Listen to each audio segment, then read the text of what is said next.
stress overcome. What for? Train in the trees, please pardon my sycamore. What's up, Radix fam? We are back at home. Another workout. It's Friday.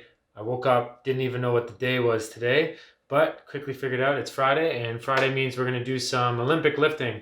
And even though if you don't have a barbell, we're going to work on some cycling of dumbbell snatches today, just so we can feel like we're doing some kind of Olympic lifting movement. If you have a barbell, check WOD.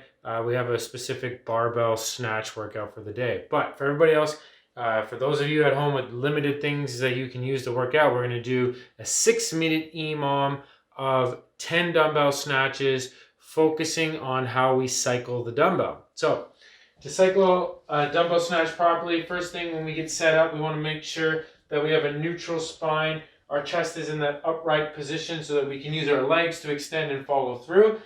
Both heads of the dumbbell are on the ground.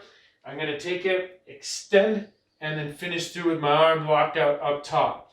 As it comes down past my face, I'm going to transfer it into my other hand. As my hand comes down past my waist, my hips start to move back, my chest stays up. I'm loading up these big muscles. Both heads of the dumbbell touch the ground, and I drive through to the top. Switching, and we're going back and forth just like that. Okay, so we're going to do 6-minute EMOM, 10 reps total, 5 on each arm, focusing on the ability to move well and to cycle faster. Let's grab a dumbbell that's going to be challenging. If you only have a really light dumbbell, then add some reps onto that EMOM. There's only a certain amount of time you're going to have to do it anyway, so your rest will be really small. Second piece of the day, core work. We're going to do side planks today. So we've been doing a lot of flexion and extension, but we need to work the sides as well, and we need to make sure they're strong. So side plank. A couple key points to your side plank is that you want your elbow underneath your shoulder. You don't want it away or too inside and put too much pressure on the shoulder joint. The next thing we want to do is when we get up, both feet are up, we want to make sure hips come forward and up, and we're nice and square here. We don't want to be rotated back. We don't want to be sagged down.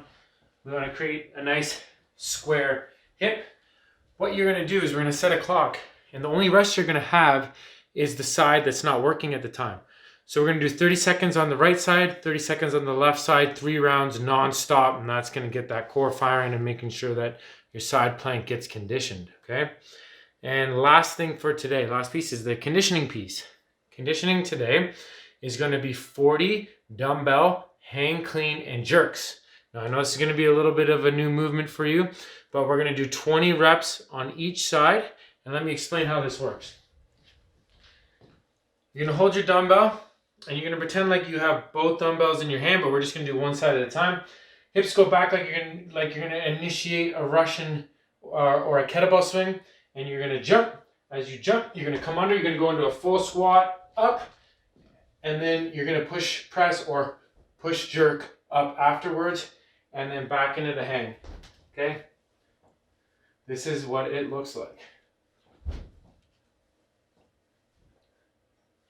You're going to do 20 on each side. I know you're thinking that it's getting a little bit difficult, but it's great to challenge your mind. Also challenge your body's ability to adapt to new movements, which is a lot tougher than just turning your mind off and going through the same motions you're always used to going through. So challenge yourself.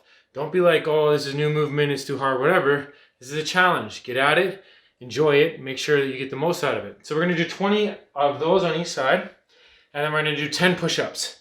With the push-ups, hips are square, body moves down as one unit to the ground, chest touches the ground, elbows lock up top.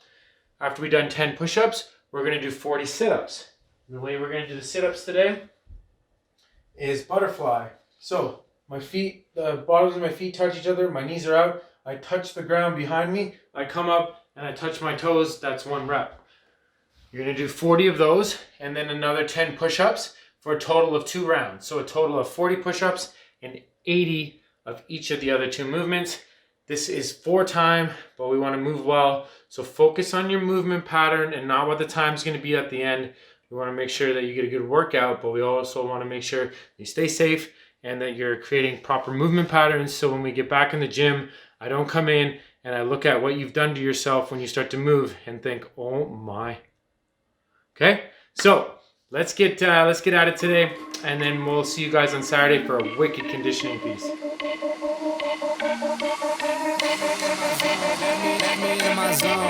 Let me into my zone. Please don't let me into my zone. Let me into my zone. Let me into my zone. Let me into my zone. Please don't let me in. Yeah. Go and play that. Take you down, I'ma say that. Mine need me a couple dollars. Telling you now this payback. So I take that. Ask him now, what's sage at?